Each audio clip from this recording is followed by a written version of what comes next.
यकीनन मुझे इस बात का बहुत अच्छे तरीके से अंदाजा है कि इस वक्त पूरी पाकिस्तानी कौम किस सदमे से दो चार होगी। So it is very satisfying for us because it is the end of a long journey. 126 days from liftoff to now, it has reached the final point. India creates yet another landmark. India's solar mission Aditya L1 reaches its orbit. Prime Minister Narendra Modi has finally taken to X to say, and let me quote him, he's saying that India has created yet another landmark. Hats off to scientists of India कि उन्होंने इतना जबरदस्त mission कामयाबी से वहां तक पहुंचा दिया जिसकी खबरें अब पूरी दुनिया में चल रही हैं। The Aditya L1 spacecraft will travel to the outermost part of the sun's orbit. Its aim is to record data that will help scientists to understand how massive explosions of solar gases happen and how they impact the Earth. जिसको सन mission भी कहा जाता है, जिसमें वो study करेंगे solar winds को, solar storm को। और इसके अगर बजट की बात करें तो 378 इंडियन करोड़ रुपए जो है इसके ऊपर इन्वेस्टमेंट आई है इसरो की तरफ से। वर्ल्ड बैंक की जो रिपोर्ट आई कुछ हफ्ता डेढ़ पहले, उसके अंदर और हौलनाक खबरें थी कि 9 करोड़ पाकिस्तानी सतह गुर्बत से नीचे जिंदगी गुजारने पे मजबूर है।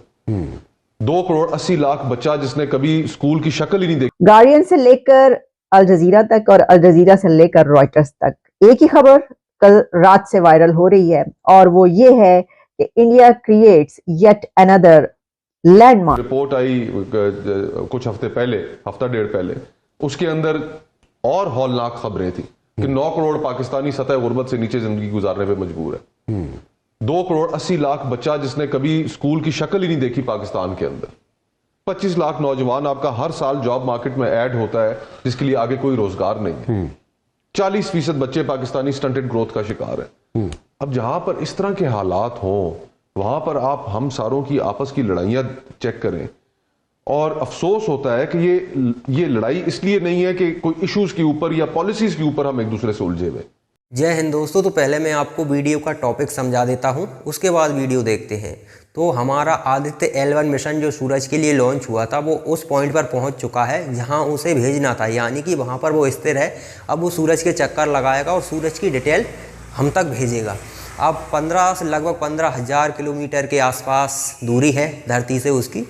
तो ये हमारे लिए एक बड़ी सफलता है। प्रधानमंत्री नरेंद्र मोदी ने भी ट्वीट कर हम देशवासियों को बधाई दी थी और ये बधाई की पात्र तो हमारी गवर्नमेंट भी है और बधाई के पात्र तो हमारे वैज्ञानिक भी हैं, क्योंकि वैज्ञानिक बिना गवर्नमेंट की मदद के ये सब नहीं कर सकते। ये तो मानना पड़ेगा, क्योंकि वैज्ञानिक अभी से नहीं है, बहुत पहले से हमारे यहाँ पे, और ये हमारे ही वैज्ञानिक, ज़्यादातर वैज्ञानिक नासा में भारतीय हैं। तो वैज्ञानिकों की कमी नहीं है हमारे यहाँ। एक कह सकते हैं कि माइंडफुलनेस लोगों की कमी नहीं है। लेकिन पिछली सरकारें पूरी तरह से विदेश पर निर्भर थी। जो चाहिए विदेश से लो, क्योंकि उसमें धन खाया जा सकता है। रिश्वत खाने के चक्कर में, हर काम दलाली के चक्कर में विदेश से ही हुआ करता था। लेकिन अभी जो करंट गवर्नमेंट है उसने नीतियों को बदला है और आत्मनिर्भर भारत को प्रायोरिटी दी है। तो आप यहाँ पर इसरो के साथ साथ गवर्नमेंट को भी हमारा कह सकते हैं कि एक तरह से बधाई के पात्र हैं, क्योंकि ना तो वैज्ञानिक कुछ कर पाते अगर उन्हें फंड नहीं दिया जाए तो, और ना ही सरकार फंड भी देती रहे तो क्या होगा यदि वैज्ञानिक ही कैपेबल नहीं है। और भारत के वैज्ञानिक तो उन्होंने अपना लोहा मनवाया भी है, क्योंकि हमने चंद्रमा पर वहाँ पर लैंडिंग की थी चंद्रयान 3 की, जहाँ आज तक कोई भी देश नहीं पहुँचा। और सूरज के इतने करीब जाना पॉइंट, जो कुछ 2-4 पॉइंट हैं ऐसे जहाँ पर स्थिर हो जाता है कोई भी आप यंत्र भेजते हैं, तो वो यानी कि अब तो ना पीछे आएगा ना आगे जाएगा, स्थिर है और बहुत समय तक हमें जानकारी देगा। कुछ समय तक मतलब हमेशा तो देगा नहीं, लेकिन उसकी कुछ लिमिट है। तो चलिए आगे वीडियो देखते हैं। India creates yet another landmark. India's solar mission Aditya L1 reaches its orbit. India को बहुत बहुत मुबारकबाद। इंडिया के अवाम को, इंडियन गवर्नमेंट को, Indian prime minister Narendra Modi साहब को, वहां के लोगों को जबरदस्त कामयाबी पर बहुत बहुत मुबारकबाद। Hats off to scientist of India कि उन्होंने इतना जबरदस्त मिशन कामयाबी से वहां तक पहुंचा दिया जिसकी खबरें अब पूरी दुनिया में चल रही हैं। गार्डियन से लेकर अल जजीरा तक और अल जजीरा से लेकर रॉयटर्स तक एक ही खबर कल रात से वायरल हो रही है, और वो ये है कि India creates yet another landmark और Aditya L1 mission reaches solar orbit. आप जानते हैं कि हमने आपको ये खबर उस वक्त भी दी थी कि जब ये मिशन स्टार्ट हुआ था, और बल्कि उससे पहले भी मैंने एक बड़ा तफसीली प्रोग्राम किया था मैंने, जिसमें आपको ये बताया था कि इंडिया की तरफ से एक सोलर मिशन भी अब भेजा जाएगा, उसकी तैयारियां हो चुकी हैं और उसमें क्या क्या कुछ होगा। हमने कई एक प्रोग्राम्स किए, हमने सीरीज ऑफ प्रोग्राम्स चंद्रयान 3 पर किए। तो after Chandrayaan 3 success, great success, ये इंडिया की एक और बहुत बड़ी कामयाबी हमारे सामने आ रही है कि आदित्य L1 मिशन जो है वो पहुंच चुका है अपने ऑर्बिट में। और सिर्फ यही नहीं, बल्कि इसके पीछे वो कौन सी खातून है, इंडिया की वेमेन कितनी जबरदस्त ताकत रखती हैं, इसके ऊपर भी बात करेंगे। आपको बताऊंगी कि इसकी डायरेक्टर और क्या है इसके पीछे। लेकिन पहले हम आपको ही बताते हैं इसकी थोड़ी डिटेल जो इस वक्त हमारे सामने पब्लिश हो चुकी हैं, हमारे सामने आ रही हैं। सोलर ऑब्जर्वेशन मिशन जो है will undertake a comprehensive study of the sun. उसकी लेयर्स के मुतालिक रिसर्च होगी, बहुत सी इसमें ऑब्जर्वेशन जो मिशन है ये ख़ास तौर पर जो सन के हवाले से ऐसी चीज़ें जो कि ज़मीन पर, प्लैनेट पर जो है उसका इम्पैक्ट आता है, उसके असरात पड़ते हैं, उसके हवाले से बहुत सारी इसमें रिसर्च की जाएगी। ये कहा जा रहा है कि सन्स ऑर्बिट जो है अब उसमें आफ्टर ए 4 month जर्नी पहुंच गया। The latest success for space exploration ambitious of the world most populous nation. ये कहा है अल जजीरा ने कि दुनिया की सबसे ज्यादा आबादी वाले कंट्री का ये जो एक एम्बिशियस प्लान और एक्सप्लोरेशन ऑफ सन था, ये अब कामयाबी से एक उस जगह पर पहुंच गया जिस पर सब तालियां बजा रहे हैं, क्लैप कर रहे हैं। इसके ऊपर जो इसरो है उसकी तरफ से बाकायदा ये सारी फुटेजेस वायरल हुई, उनकी पिक्चर्स, इमेजेस सामने आए, स्पीचेस हुई जिसमें इसरो के हेड जो हैं उन्होंने भी बात की। और सिर्फ यही नहीं, बल्कि जो इंडिया के प्राइम मिनिस्टर नरेंद्र मोदी साहब हैं, उन्होंने ट्विटर पे क्या कहा है पहले हम आपके सामने ये रखते हैं।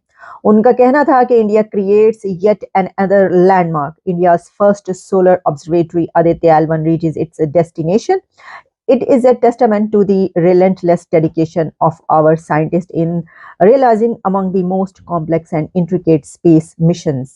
फिर उन्होंने कहा, I join the nation in applauding this extraordinary feat.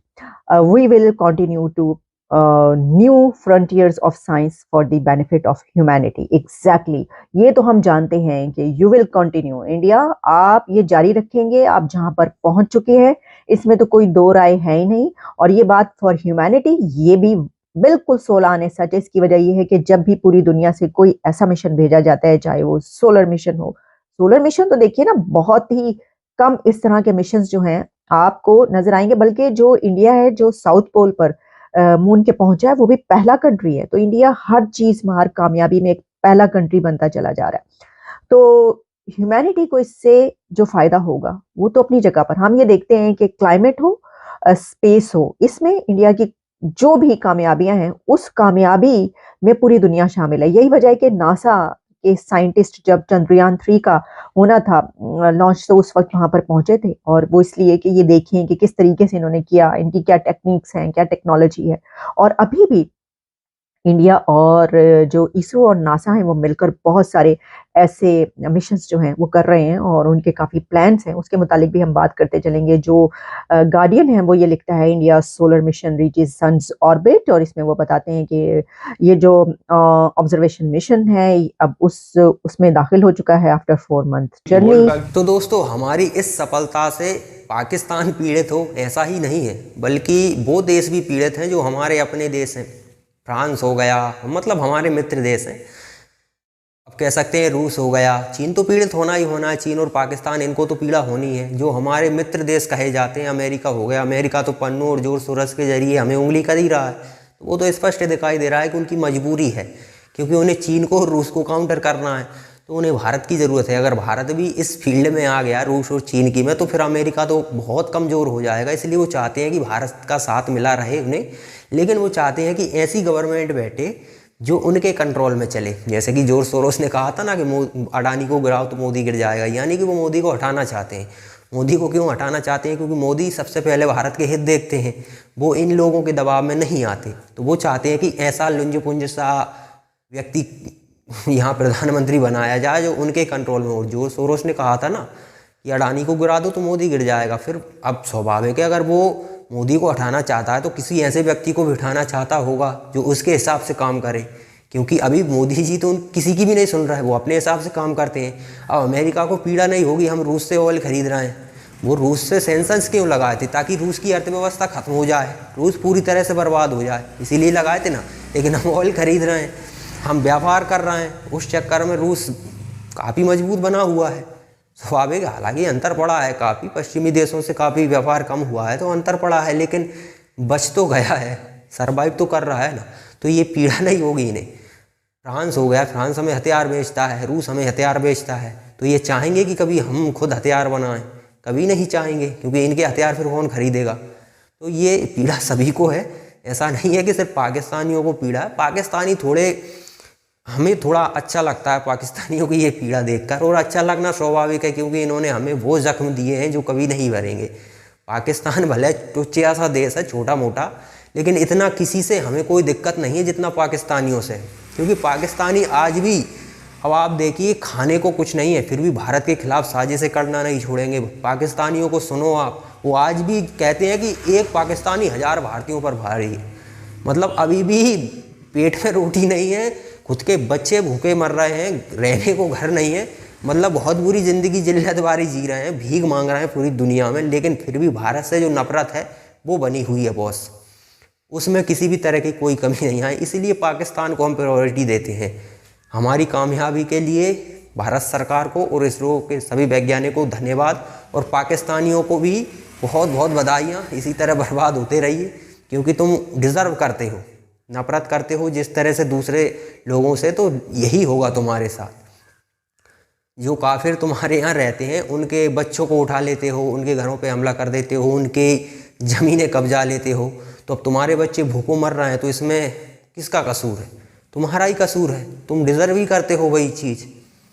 Bharat से रिश्ते क्यों खराब किए तुमने? क्योंकि भारत में हिंदू रहते हैं ज़्यादातर, हिंदुओं से तुम्हें नफरत है। अगर ठीक, अब आप देखिए बांग्लादेश है, किसी भी तरह का क्राइसिस आ जाए तो भारत तुरंत खड़ा होता है मदद के लिए। श्रीलंका को 3 बिलियन मुफ्त में दिए थे। नेपाल की मदद करते हैं हम, हमारे पड़ोसी जो हैं उनकी मदद करते हैं, लेकिन पाकिस्तान हमें उंगली करता है। क्यों करता है? क्योंकि हम हिंदू हैं, हिंदुओं को उंगली करनी है उनको। तो फिर डिज़र्व करते हो तो इसी तरह भूखे मरोगे।